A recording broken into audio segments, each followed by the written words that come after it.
যাইতাম।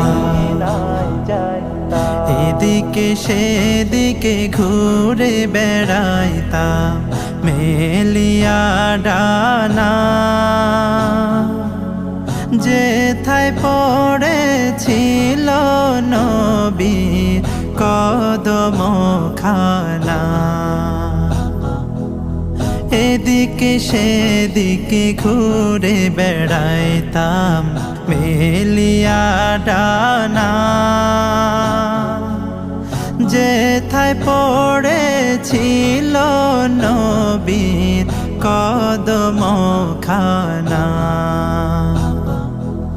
চরণ ধুলি চুমু খেতাম, চরণ ধুলি চুমু খেতাম, বুকের মাঝে জড়াইতাম আমি।